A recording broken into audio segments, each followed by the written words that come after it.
Адамдар әдетте белгілі тұлғаның не болмаса қызметтегі адамның мәлімдемесі мен сұхбатын тыңдауға дағдыланған. Алайда бүгінгі біздің басты кейіпкеріміздің жұмысы аса бағалы болмағанымен қоғамға тигізер септігі орасан.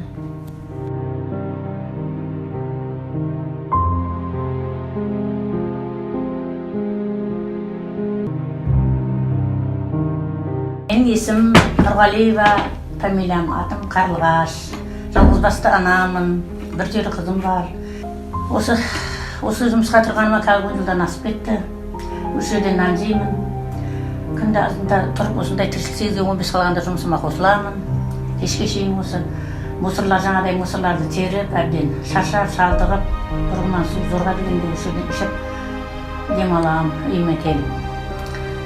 Халық түсінсе екен деймін, апарып жаңа неге салса екен деймін. Осы мәселелерді көп өз-өзіне қарап тазалық сақтаса екен деп ойлаймын осы халықта. Бірақ істейтін өзімнің жұмысым, жеп отқан наным, ешқандай нәрсе ешкімге төлемеймін. Осы берген нәрсеге Алланың қанағат етемін. Сондықтан халық ауыз біріктіріп, осы көркейтуге, халықты мына жақсы келешекте тазалық ұстауға барынша мүмкіншілік берсе екен деп ойлаймын осы халықта. Халыққа қояр ешқандай нәрсем жоқ.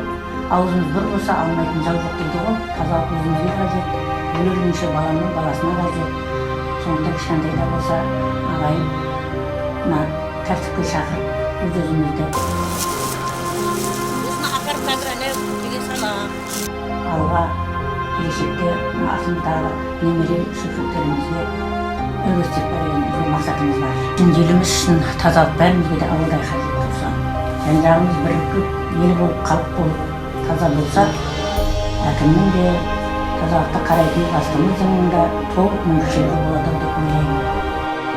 Оның жұмысы ғой деп әр жерге қоқыс лақтырма. Ол да сен секілді жанның анасы, ортақ үйдің тазалықшысы.